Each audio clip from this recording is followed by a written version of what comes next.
Help support AMTV by becoming a patron, an AMTV staff member, and following us over on Twitter. Hi there guys, it's Martyn here, and welcome back to another video. And today we're going to be discussing Channel 4 and a recent new look that they've introduced. Now, this isn't necessarily a full-scale major rebrand of the whole, company or corporation or whatever you want to call it. This is more to do with their streaming offering, All 4, or just Channel 4, as we're calling it now. Basically, everything's called Channel 4 now. Sometimes, maybe. It's a bit confusing. But whatever you called it, All 4, 40D, even if you're as old as me, that's what we're going to be mainly discussing. It's recently been announced that they've updated their website to offer a more app-like experience. And it's fair to say that in the last 10-15 years, apps have become a dominant factor in our lives, whether that's just consuming entertainment or, say, doing banking, or really a lot of aspects of our everyday life do have apps. And the current Channel 4 streaming service does have its own app, but I guess it's talking about the desktop version specifically if you're going to watch this on your computer or your laptop. So what's changed? Well, we've got a summary here from RXTV. As always, go and check them out. They do great articles on media and what's going on in the space. It says, Channel 4 says the update to channel4.com, which is the site, reflects Generation Z's desire to watch its content on multiple screens. Last year, almost 1 million users, aged between 13 and 23, streamed Channel 4 programs via a PC or laptop, which is up 17% year on year. 16 to 34-year-olds are the biggest group of people who stream Channel 4 content directly from the channel4.com website via a traditional browser. And that doesn't surprise me. That shouldn't come as a great shock to anyone. People using these services like channel4.com, like the BBC iPlayer, ITVX, etc. It's becoming more and more common. Now, I do believe, this is just talking about a PC and a laptop. As I said, you can access Channel 4 streaming service on mobile devices as well. And I believe on some TVs, you can access it directly as an app via the TV and some home consoles as well. The overview is that it's a show-led design. Each page will be packed with widescreen video and standout imagery to make shows easier to find. A viewing experience that mirrors what streamers see in the app, with easy-to-browse episode grids for viewing on the go. The streaming play now features what Channel 4 describes as better audio description, sign language and subtitles, signposting, plus improved navigation. All Channel 4 streamers, regardless of whether they access Channel 4 content via the app or via the website, can now see personalised recommendations. So a lot of these factors here are pretty standard, as it says, across the streaming sites that have existed for a while now. So think Netflix, think Disney+. Going through these, again, widescreen video, I should certainly hope so. Standout imagery, using key shots from different shows and stuff like that.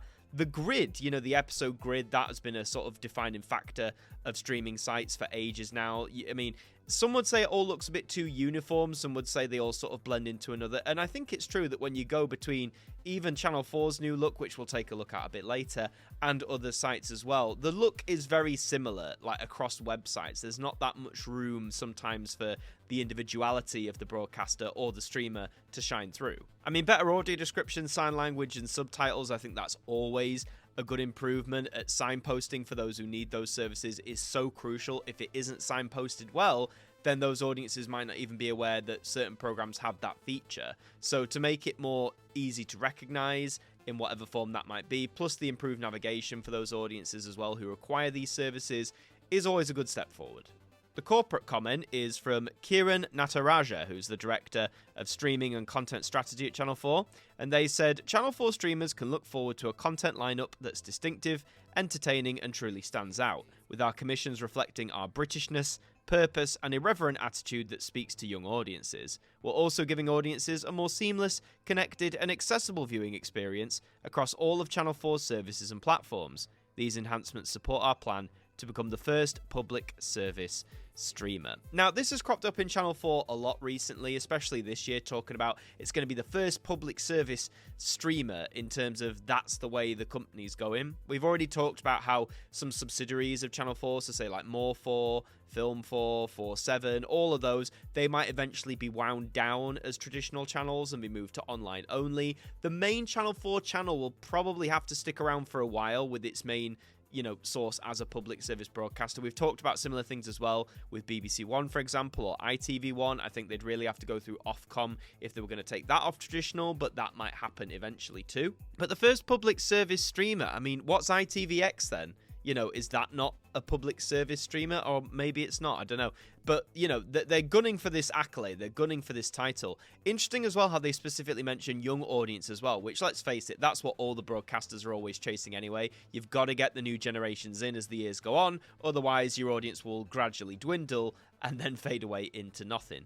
And, it seems that younger audiences are engaging with Channel 4's content and indeed its streaming offering. So without that, let's have a look at the site itself. So here's what you see on the main page. Very similar to other streaming sites as well. You've got one main show at the front that will rotate depending on what's popular. At the time I'm looking, it is the piano. So this is the piano front and center there. And immediately below, you've got other programs that are big at the minute. The Gathering, The Sketch Artist, Spellacey Unmasked, Coca-Cola's Dirty Secret. That'd be quite an interesting watch, actually. You can see what I've been watching recently. So Sex Actually with Alice Levine, Popmaster TV, Made in the 80s, Grand Designs. I'm amazed some of these programs, because some of these I haven't touched. Secret World of Biscuits, I was watching that a good few years ago, so I'm amazed that's still there for watching. You've also got the recommended, as it says here, personalized recommendations are so commonplace on streaming sites now, I'd be shocked if it wasn't here. You've got the new on Channel 4 tab, most popular, what people are talking about. Dance Moms is still going. I certainly hope not. I despise that program. Guilt-free TV, documentaries. As you can see, look at this layout. This is very similar to what you'd see on Netflix, like the longer boxes for certain stuff. They're breaking up into genres, drama, comedy, and very specific types and subheadings. And of course, this will all change almost on a daily basis. A lot of this will move with the different programs that come through. But, you look at this, you can't tell me this is vastly too different from, it's not vastly too different from your Netflix, from your Disney Plus. There's a lot of very similar features here. It does have a Watch Live tab, which for me at least is far too low. I mean, it does say Live TV at the very top there, but if you scroll in, I mean, and that bar should remain at the top, I think, so you can access it whenever, because otherwise you scroll in all the way down here, down, then you can see Watch Live TV. You can watch Channel 4, E4, More 4, Film 4, and 4/7. There's stuff for signed programs, again, really good. Adult Swim. There's, honestly, this page goes on forever, and the different categories are all the way at the bottom.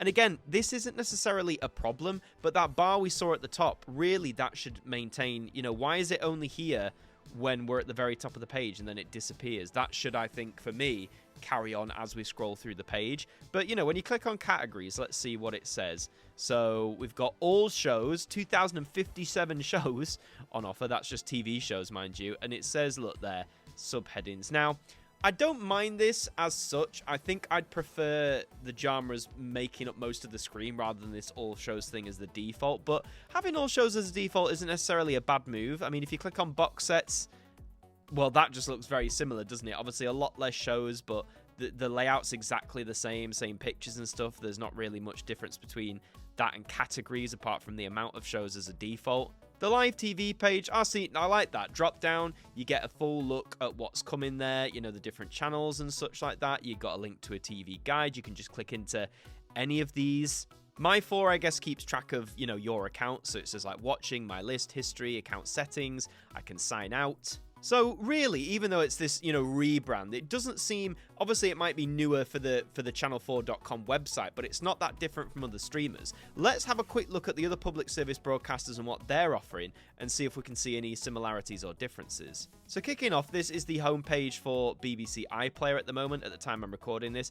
Again, similar style, a big picture at the front there, although this one changes. You can see the bar slide in there to 4 different programs that are on offer. I guess the big things that are on right now. You scroll down, you can see the new and trending tab there, which again, I guess really useful if you want to have an idea of what's been big on the site. There's Doctor Who there, front and center, as it should be. There's my continue watching tab. So yeah, you can see the layout, the longer boxes and the different categories there. Very, very similar in comparison as well, which isn't necessarily surprising, but it's a format that seems to work. Again, the bar at the top there with your channels, categories, it doesn't move as you scroll. You have to go to the top, but the page is nowhere near as long as what Channel 4's was, so I can sort of forgive it a little bit there. You've got links to the other BBC websites as well. Full channel list there. Again, similar to Channel 4, I do quite like that. This will take you to a channel page, and then you can watch it live. There's the categories, there's 80s. Let's have a look at the categories. See, I like this. This is just personal preference, but just give me a drop down. I don't need pictures. Give me a drop down of the different categories, you know, genres, whatever you have on offer, and I'll go from there. Let's just click into one. Let's go with entertainment. So, yeah, I can work with this a lot better. I mean, granted, competitive reality, things like that. Maybe some of these could be a bit tighter in terms of what they're grouped by, but that as may be, that initial drop down for categories, I really appreciate that sort of style. Here's ITVX, and we can see the main page here. Again, very similar. You've got well, you can rotate this one, a rotating page of current programs that are big or that are popular. As you scroll down, there's the long boxes again for top picks, recommended, crime thrillers, unmissable box sets, you know, all the usual stuff you would expect. And again, we've looked at ITVX before, but categories, you've got a little drop down there. Not as many as the iPlayer, but still, I appreciate that style. But you've also got top picks at the front there, just to give you a little idea. Let's go into, well, we're in drama, are we? Yes, we're in drama. So here's the drama tab.